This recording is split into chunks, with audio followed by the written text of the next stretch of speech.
At a forward operating site carved into the red clay of southern terrain, the sun baked through the mesh camo netting overhead. Gravel cracked under boots. Gear clanked. Radios chirped with clipped chatter. It was just past 07:15 or 7:15 a.m., and the team was already loud. Elena Brooks moved between tents without a sound. She wore the same tan fatigues as the others, but her sleeves were rolled too neatly, and her boots were too quiet. She was invisible, not because she tried to be, but because no one tried to see her. A corporal brushing past her muttered something about the comms cable being tangled again. He didn't look at her face. Another soldier handed her an empty canteen and nodded toward the supply case without a word. They thought she was a comm tech, or maybe a contractor. She hadn't corrected them. No one asked her rank. No one asked her role. They made room for her gear on the edge of the staging zone, near the folding chairs and water jugs. That was where the visitors sat, or the support staff who weren't expected to move out. Her kit was clean and tightly packed, a small canvas roll secured with paracord. She placed it behind a tent post, where it wouldn't draw attention. At 08:10 or 8:10 a.m., two sergeants from the recon element argued over patrol sectors. Their voices overlapped, gesturing across a faded satellite printout. Elena stood nearby, studying the same map, but from a different angle. She didn't speak. One of them glanced her way, frowned slightly, and then looked past her. She noticed things. One private had taped his rifle stock with reflective wrap. That would catch sunlight if he turned wrong. A sniper's scope had condensation around the seal, likely a leak, which meant zero drift. She saw that a team lead had written the wrong fire team code on his range card. These were things that mattered. No one asked her what she saw. By 09:20 or 9:20 a.m., the heat had already sunk into the tents. Elena shifted her position beneath a tarp where shade held a little longer. Her hydration tab wrapper sat folded in her lap, precisely flattened. She took one sip of water and capped the bottle. Across the way. A lance corporal joked with another about how at least they had someone to carry spare batteries. They looked toward her, then away, never quite making eye contact. She had not signed the briefing roster that morning. No one noticed. She had not drawn a weapon from the armory. The techs logged it as a missed pull. No one followed up. In the blur of deployment rhythm, there was always someone extra, a replacement, an observer, a temp. She fit that shape too well. A pair of National Guard officers passed by at 10:45 or 10:45 a.m. One was adjusting his Molly straps, the other flipping through a mission tablet. They nodded toward her and asked if she had seen the comms repair log. She said yes, softly. They moved on before she could finish her sentence. Elena sat down beside a low plastic crate and opened a cloth-bound field book. She thumbed through the pages with quiet precision. The entries were neat: coordinates, tree-line notations, wind patterns. Her handwriting was small but steady. She marked one new entry without looking up.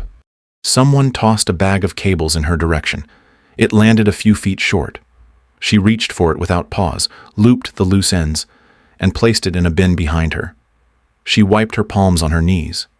By 11:30 or 11:30 a.m., most of the team had moved toward final checks. Rifles clacked, packs zipped, names were called and acknowledged. Someone shouted for Mendez to double-check the sat pack. Another joked about forgetting batteries again. Elena remained seated. No one called her name. The only one who might have noticed was Lieutenant Ransom. He glanced her way as he reviewed the loadout manifest, pausing just slightly. Then he moved on. Elena folded the field book closed. She placed it inside a side pouch, then checked her watch. It was a simple analog, the kind with a matte face and no backlight. The second hand ticked evenly. The wind shifted. From the far side of the camp, laughter carried through the brush, a joke about decoys and how at least they had one this time. It reached her just as she stood. She didn't smile. Her gear was already packed. A sealed case rested beneath a folded poncho. Her rifle was inside, clean and ready, though no one had seen her check it. She lifted it with both hands. Not rushed, not hesitant. As the others prepped to move west along the ridge, Elena turned east, toward the shadow line between trees. Her boots left no impression on the gravel. Her pace was even. Her presence disappeared into the tree line, just as the team sergeant asked who had taken the spare comms unit. No one answered. No one noticed she was gone. But she had been there the whole time. Watching, recording, waiting. At 12:05 or 12:05 p.m., the staging zone echoed with final gear checks and idle chatter. Boots scuffed across the gravel as troops clustered into movement order, sorting by squad, then shuffling again. Radios pinged with static, somewhere near the mobile shelter. Someone was laughing at an inside joke from the night before. Elena Brooks sat on the edge of a field crate and watched it all, saying nothing. Her name wasn't on the op manifest.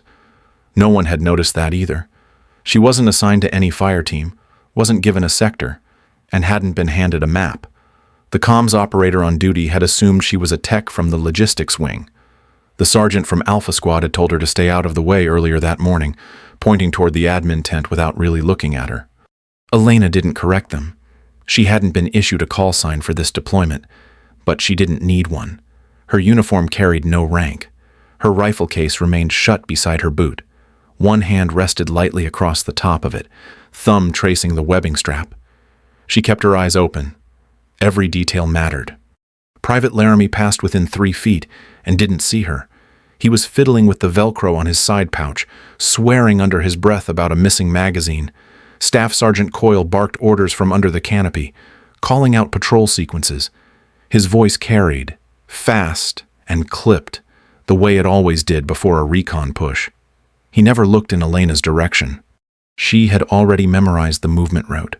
The team was following a looped ridge pattern, elevation drop of 60 meters on the western face, with exposed windbreaks at 2 points. She knew this not because it was briefed to her, but because she'd seen the map left open on the mission board before anyone else had arrived. The coordinates had matched her own notes. At 12:17 or 12:17 p.m., a junior specialist kicked over a water jug near her crate. He glanced at her, half apologetic, then turned and shouted to someone behind him. She didn't move. She had already clocked the half-torn seam on his plate carrier and noted the fraying near the left shoulder strap. She looked up toward the ridgeline beyond the clearing. The wind stirred the edge of the jungle. Palm fronds shifted like breath held too long. The brush nearest the gravel perimeter bent slightly. She watched how it moved, how it returned. It told her more than anything on the radio net. Across the field, a corporal yelled out assignments. Squad leaders raised hands. Names were called. Responses came back in clipped affirmation. Elena's name wasn't among them. No one noticed the silence. She stood slowly, adjusted the strap of her satchel, and walked past a row of stacked crates. A few soldiers stepped aside to make room, then turned away without speaking. One of them chuckled and said something under his breath about how many extras they had this time. No one replied. She stopped at the edge of the operations tent where the solar rig powered the drone bay. The drone chief glanced at her but didn't speak. He assumed she was there for parts or maybe battery transfer. She nodded once, let him assume, then turned back toward her gear. The team was nearly ready to move. Final checks echoed across the comms. Elena sat down again beside her rifle case and reached for a small journal from her satchel. She opened it halfway and marked a line across a hand-drawn grid. Her handwriting was clean and deliberate. The page held more than coordinates. It held timing, radio gaps, visual sweep estimates. At 12:24 or 12:24 p.m., a second lieutenant passed nearby and tapped his headset twice.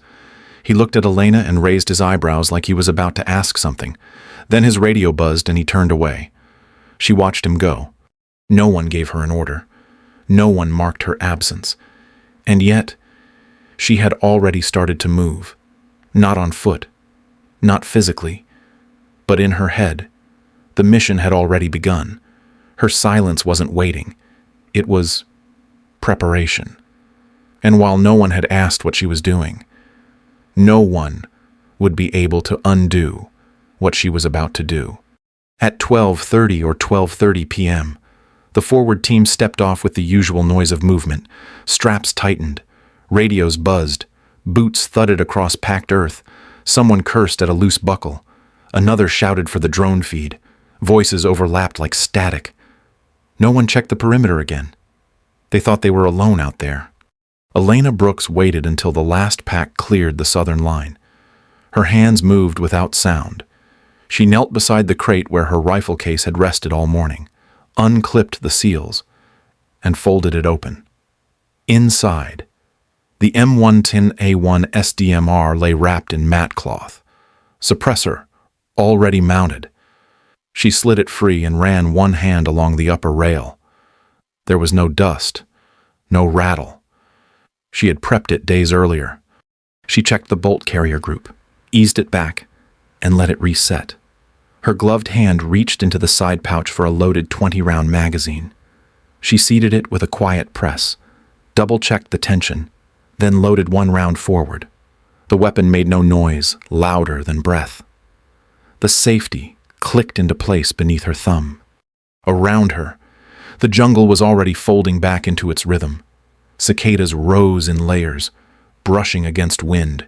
In camp, the distant sound of a fuel generator pulsed like a heartbeat. Elena stood slowly, rifle across her chest, and slung her bag over one shoulder. She didn't speak. She didn't wave. No one expected her to move, so no one watched.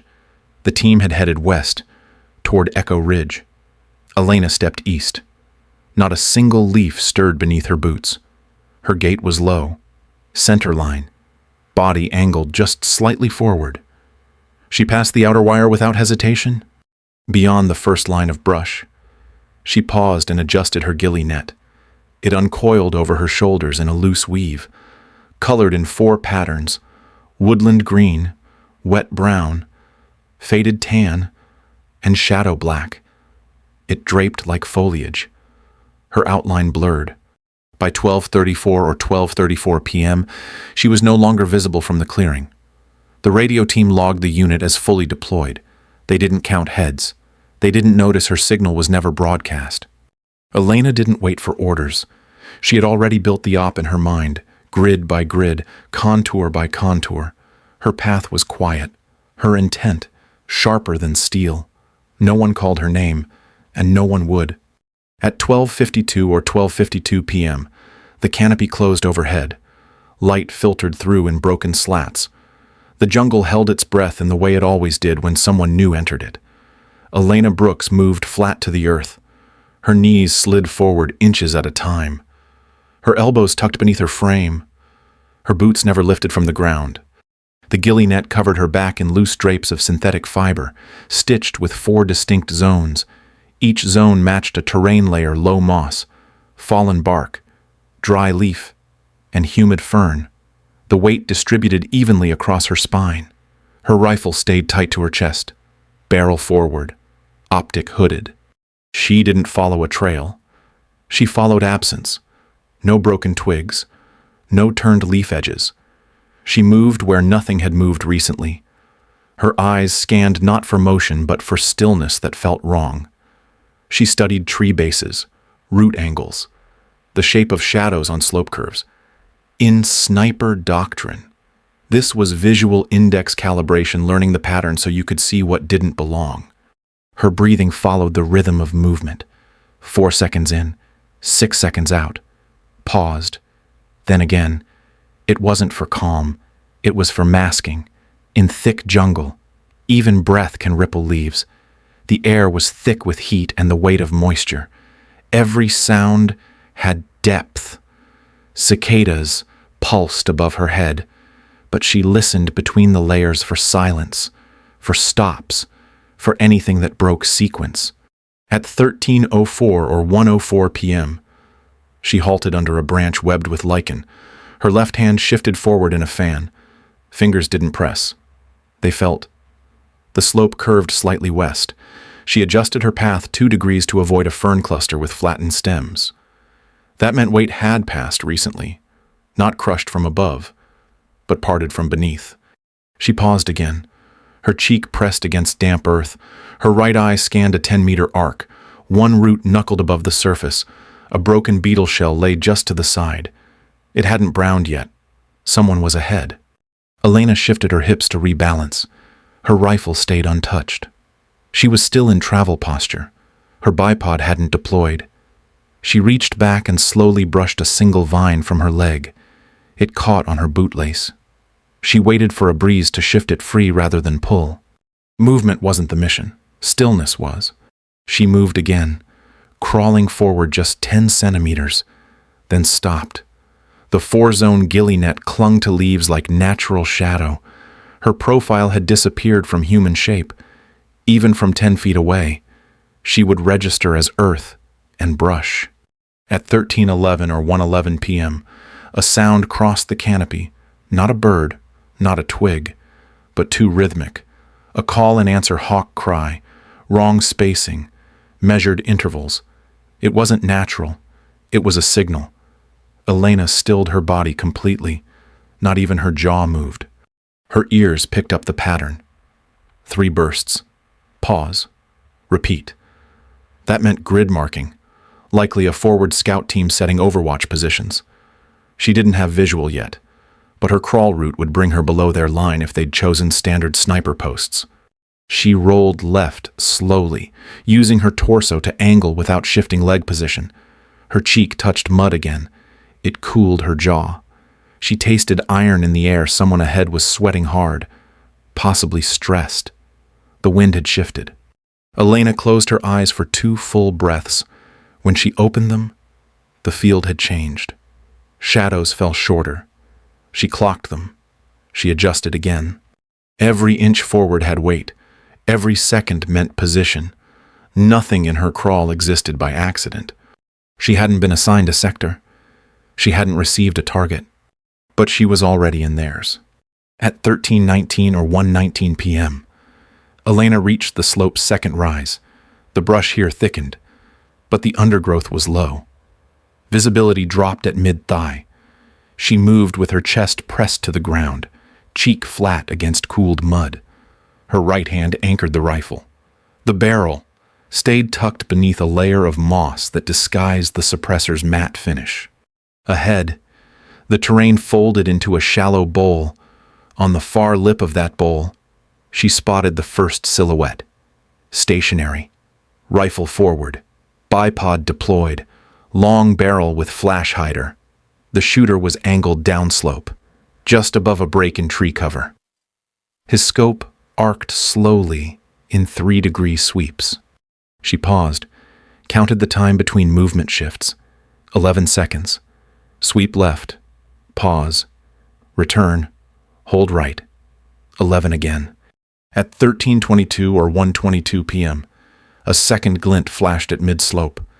Elena adjusted her view by half an inch.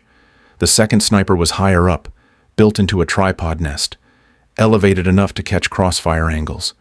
His optic moved in smoother arcs. Her eye tracked the rotation speed, 18 seconds between full coverage. She held still. She didn't blink. Her left knee stayed anchored, tucked beside a fern cluster shaped like a fan. That fan gave her visual break a natural blind against the upper line's sight path. The third operator was harder to spot. He wasn't scanning. He was observing. A short perch above the other two, half shaded behind a rock shelf. Binoculars rested against his face. A comms mic pressed near his jawline. Overwatch. She noted the shift in posture. His spine stayed straight. No gear clutter. That meant experience. Likely command within the element. He nodded twice within 30 seconds. That marked calm intervals. No outbound voice. He was listening, coordinating. Elena mentally mapped their cone of coverage. The 3 arcs overlapped at edges, but not fully. They were confident. Running staggered visuals instead of full sync. That left dead zones. Small, but real. She ran time index in her head. Lower sniper swept every 11 seconds. Mid sniper, 18. Overwatch adjusted randomly. likely on visual triggers or call-outs. She charted the sequence in grid ticks, cross-referenced with canopy drift and wind direction. No voice comms, no movement outside optic motion. That confirmed stealth hold pattern, likely waiting for her team to cross the southern ridge, unaware they were already marked. At 13:27 or 1:27 p.m., a breeze moved across her shoulder. She let it pass, didn't inhale, didn't shift. She recalculated. One zone opened every 21 seconds, overlapping with the others for just 4. That was the window. She didn't chamber, didn't touch the trigger. This wasn't execution, it was confirmation. She was inside their perimeter. No alarm had tripped. No optic had paused near her shadow. She was already past the outer edge of their pattern. They hadn't seen her. Not yet. At 13:33 or 1:33 p.m., Elena shifted her weight onto her left elbow. Her bipod unfolded with a soft mechanical click, absorbed instantly by the jungle. The legs bit into the soil, steadying the M110A1 across a knuckle of exposed root. The suppressor extended just beyond a patch of moss, wrapped in thermal cloth to mute glare and heat signature. No part of the weapon broke her silhouette. Her eye settled behind the optic. Wind measured under 1 knot. Humidity near full saturation. She adjusted her elevation dial to compensate for slight drag. The round would drop faster here. Jungle air carried weight. She exhaled once. Watched the bottom edge of the reticle settle. Her finger pressed lightly along the trigger face, bending at the second joint. No tension. Just contact. Through the scope, the mid-slope sniper had just returned to center. He looked calm. His chest rose with steady rhythm. Hands on the rifle. Head low. He hadn't seen her. She waited for his next breath. At 13:34 or 1:34 p.m., her shot broke. No sound worth naming. The suppressor softened the report to a muffled crack, lost in canopy rustle. The recoil pressed gently into her shoulder. Her support hand barely shifted. Through the glass, she watched his body go still. Not a jolt. Not a fall. Just stopped like sleep had caught him mid-scan. She didn't pause to watch longer. Her cheek stayed tight to the stock. She adjusted angle by 5 degrees. Upper ridge, overwatch. He ducked slightly, startled by something he hadn't heard. His binoculars dropped a fraction. Hands tensed. He began to shift behind cover. Elena matched his movement in real time. The barrel tracked his shoulder, then jawline, then the thin space beneath his ear protection. She paused for wind drift. Her second shot came 2 seconds later. Again. No sound traveled. The foliage caught everything. He arched back slightly, then folded, dropped behind the ledge out of view. His comm mic clicked once, then went quiet. The third shooter hadn't moved. He stared toward the mid-slope nest, rifle still forward, scope tracking a vector that no longer mattered. Elena adjusted again. This one would have less margin. The angle required a slight lean to the right. She shifted her ribcage just enough. Her elbow dug into a damp cluster of crushed fern. Her breath slowed. She waited. He leaned forward slightly, trying to spot movement. At 13:36 or 1:36 p.m., she fired. The man dropped in place. No stumble, no cry, just folded, the way a tent gives under wind. Elena kept her scope up, watched for 15 seconds. Nothing moved. 3 shots, 3 bodies. The air didn't change. The jungle didn't notice. And neither did anyone else. At 13:42 or 1:42 p.m., Elena opened the bolt with a gentle pull. The chamber clicked softly. Steam rose faintly from the ejection port as she tilted the rifle and caught the spent casing in her glove. It was still warm, edged with mud. She set it in a cloth pouch. Not because she had to, but because she always did. The second casing came out the same way. No motion wasted, no sound louder than a leaf turning. She left the third. A choice, not an oversight. One piece of brass left in the dirt, tucked beneath a moss curl. Some marks were meant to be found, eventually. She rolled to her left side. The ghillie net moved with her, whispering across damp roots. Her knees drew in close. She exhaled once and waited. Wind passed low across the slope. No response came from the ridge. No voice on comms. Nothing. She began the exit crawl at 13:45 or 1:45 p.m. Each movement reversed from memory. One hand forward, one knee drawn. No arm lifted higher than her elbow. No blade of grass bent in a way that couldn't recover. Her rifle stayed low, muzzle tucked beneath her line of vision. A beetle passed under her glove. She didn't move. Not out of fear, but rhythm. Her body adapted to the pace of the ground itself. By 13:52 or 1:52 p.m., she crossed the same fern edge she had entered an hour earlier. The jungle felt unchanged. The canopy closed above, thicker now as the sun shifted west. Birds returned. Cicadas restarted their cadence. She paused once more beneath a leaning tree where roots formed a shallow step.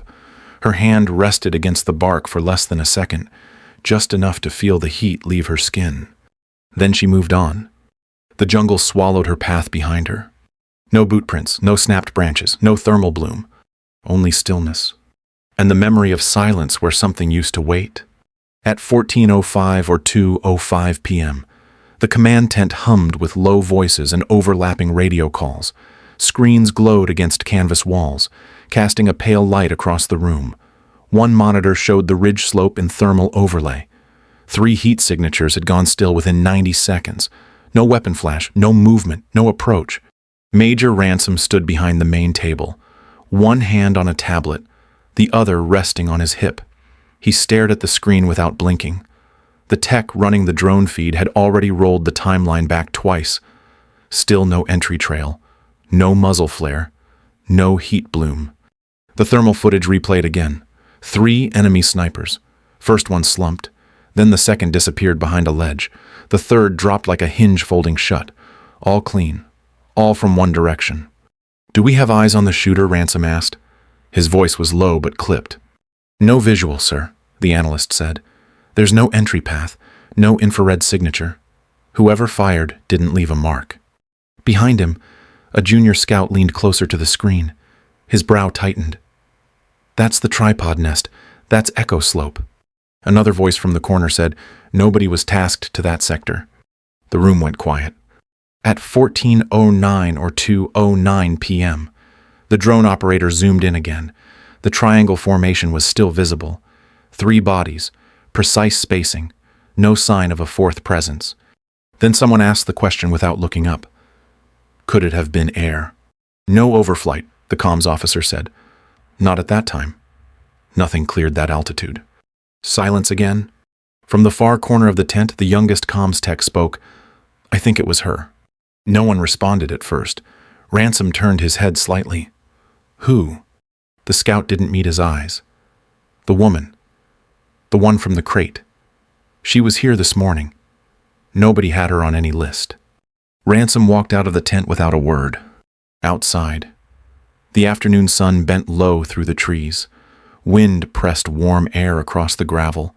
Near the wash station, Elena stood with her sleeves rolled to the elbow. She dipped her hands into a metal basin, swirling away dried grit and leaf fragments. She didn't look up. She didn't glance toward the command tent. Her rifle case sat closed at her feet. Mud streaked her cheek. Her face was calm.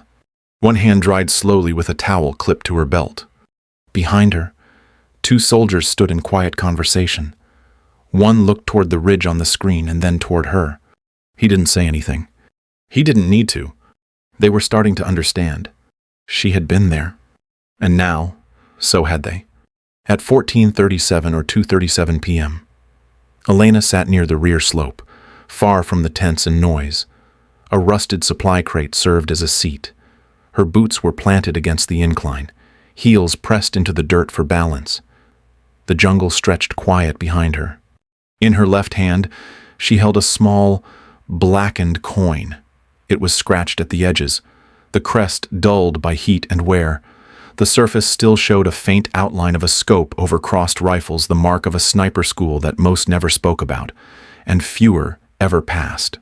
She had found it near the first body. It had rolled a few inches from the shooter's vest, caught in a patch of damp moss. She'd picked it up not for proof, not to keep, but because it didn't belong there anymore. Now, it rested in her palm, turning slowly between her fingers. The weight was familiar. It wasn't heavy, but it meant something. She closed her hand around it. Her eyes didn't lift. She wasn't waiting for anyone to notice. No one had called her in for debrief. No officer had asked for a statement. The ridge beyond the tree line was still. Light filtered down through high branches, warming the ground in soft patches. The wind moved like breath, quiet and slow.